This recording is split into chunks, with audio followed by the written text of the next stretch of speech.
So how many of you have ever been to church on Mother's Day before? You ever been to church on Mother's Day? Okay. How many of you have ever been to church on Mother's Day and you heard the pastor stand up in front and he gave some type of glowing message of how awesome moms are? Have you heard those ones? How many of you have been in a church where the pastor stood up in front of everybody on Mother's Day and gave a scathing retort against all the evils of motherhood? No? Okay, so that doesn't really happen too often. What about a pastor who would maybe just give a challenging word to moms to sort of get their act together and be the moms that God wanted them to be?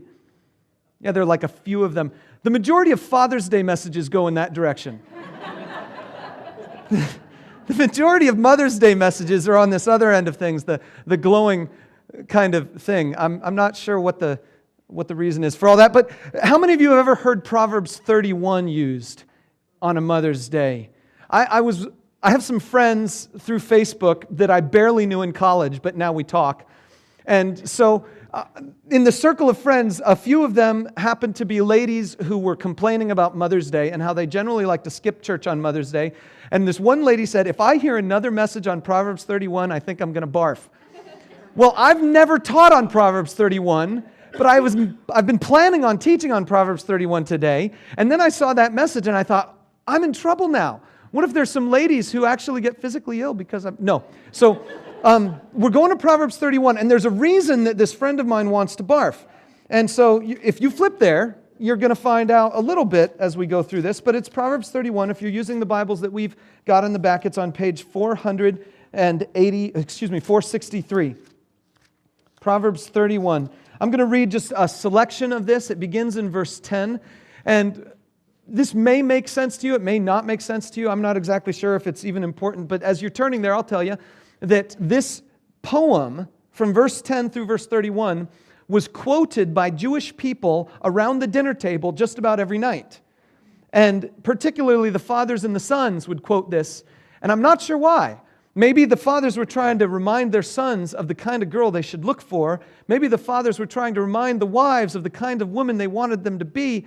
I'm not exactly sure, so we're going to have to reserve that judgment later, but it was a well-known passage in ancient Jewish culture. So now I'm going to read it, and then we'll analyze it a little bit, and we'll try to figure out what God wants us to quit and what God wants us to live. Verse 10, a wife of noble character, who can find? She's worth far more than rubies. Her husband has full confidence in her and lacks nothing of value. She brings him good, not harm, all the days of her life. She selects wool and flax and works with eager hands. She is like the merchant ships, bringing her food from afar. She gets up while it's still dark. She provides food for her family and portions for her servant girls. She considers a field and buys it. Out of her earnings, she plants a vineyard. She sets about her work vigorously. Her arms are strong for her tasks. She sees that her trading is profitable, and her lamp does not go out at night. In her hand, she holds the distaff and grasps the spindle with her fingers. Those are two pieces on a spinning wheel.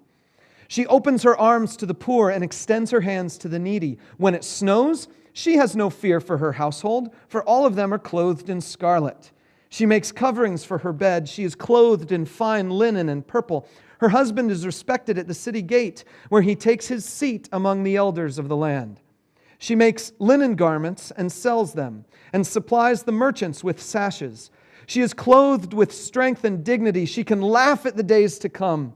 She speaks with wisdom, and faithful instruction is on her tongue. She watches over the affairs of her household and does not eat the bread of idleness. Her children arise and call her blessed. Her husband also, and he praises her.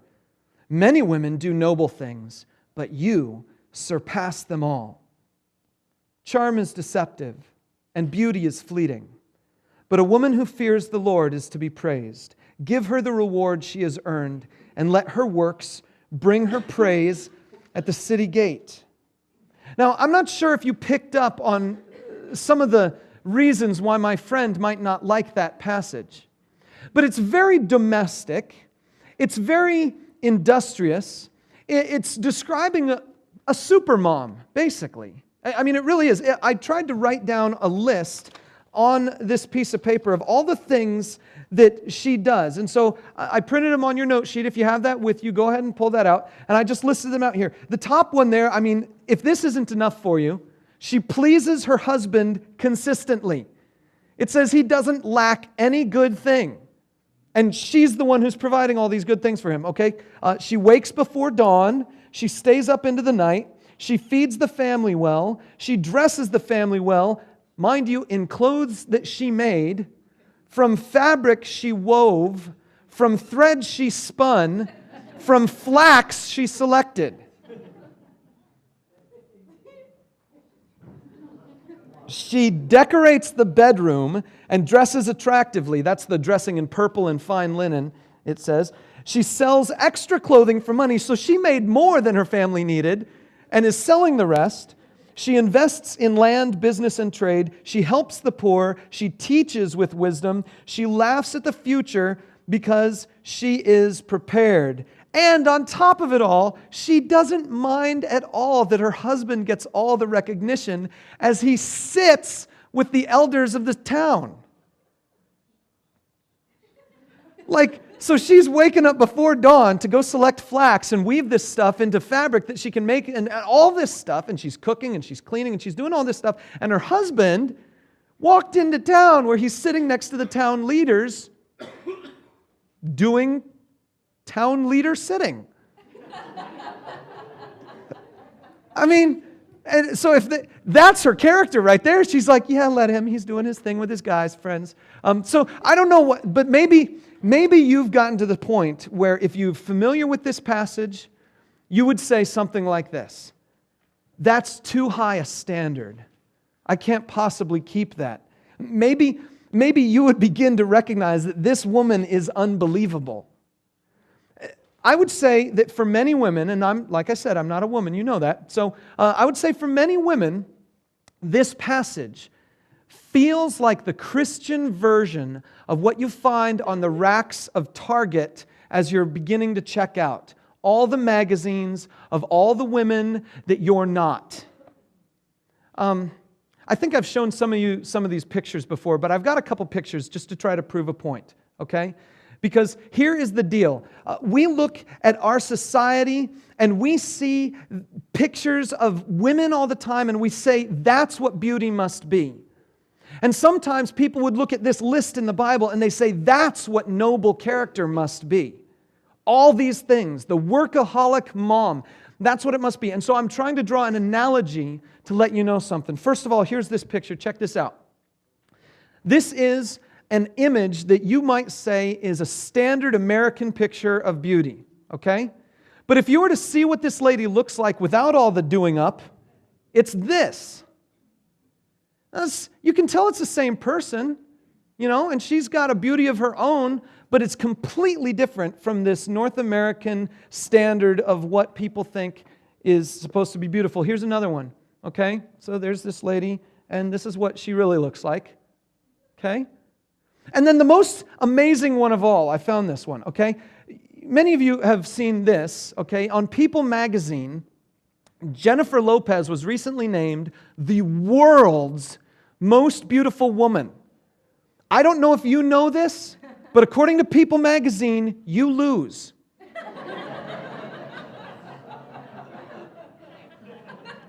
Guys, if you came with a lady, pat her on the shoulder and say, you're a winner in my book. Okay. People magazine claims that this lady is the most beautiful woman on the planet. Okay? And this is a picture that I found of her on the internet, but I also found this picture of her. Someone back there went, whoa. Yeah. Which one, if you saw these two women walking down the street towards you, would you talk to? Okay, you might talk to the one on the right. The one on the left, you might walk away from. I mean, here's the deal, okay? The deal is that we live in a world that is completely messed up when it comes to what is valuable and what is worthy and what is beautiful and what is unbelievable. And this is just an illustration of something. That we would say on the right-hand side, there's a list of all these things that woman's got. And then you might say that on the left-hand side, there's a whole list of things that that woman doesn't have. You might say, okay, whether you want to judge her in any particular way, but many women make the same kind of lists about themselves and compare to a list that you find in Proverbs 31. And you say, that's a list that no one can keep. I personally get freaked out by lists. Anytime someone shows me a list of stuff, like a to-do list, it really begins to freak me out because I have this weird psychological sickness that I don't know where to start on a list. Because if I look at the top thing on the list, I don't want to do it. And so then I look at all the rest of them on the list, and then I feel overwhelmed. And so I just don't do any of the things that are on lists. But my wife, on the other hand, is a list maniac, and she makes lists for making lists. She'll put on one to-do list, make a list. And so one day she made a list for me, emailed it to me, and I was like, I don't know what to do with a list. So I put it on the kitchen counter, and I put it on my iPad so that my kids would find it interesting. And I stretched it out so it was real zoomed in, and I said, Charlie, can you work on this list? And so my kids worked on the list, and I was like, all I had to do was make it electronic, and that got them into it. But I don't like lists, but here's the thing, okay? I want to let you, particularly if you're a woman today, stay that way, but I want to let you, if you're a woman, to get out of the list. I'm going to give you a few reasons why you can take Proverbs 31 and look at it in a different way and get out of the list mentality with it, okay? So the first reason is this. The list in Proverbs 31 is impossible. It is literally impossible for you. There are many reasons why I could say the list is impossible for you. One way you can look at it is that this list can't be done every single week. This list can't be done by every single woman. She's got servants and slaves that she's trying to order around and organize and stuff. And last I heard, I don't know any of you have slaves at home, so that means you can't do some of the parts of this list. The list is simply impossible. But just to raise the emphasis of this, I decided I was going to try to figure out if we took that woman in Proverbs 31 and brought her into the modern day, what that list might look like in terms of her time. Okay, so I did some math. Some of you know I'm a math geek. And so I did some math here, and I wrote down some of these things.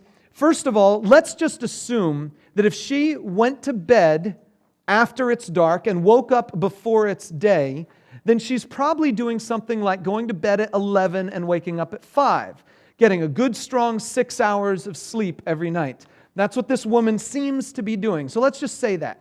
If she did that, that means she would have 18 hours during a day where she could do all this other stuff. I did the math. That's 126 hours per week. Okay, so now let's go through the list. I did some math here. You guys can, go ahead and put these up there. That's 126 hours per week.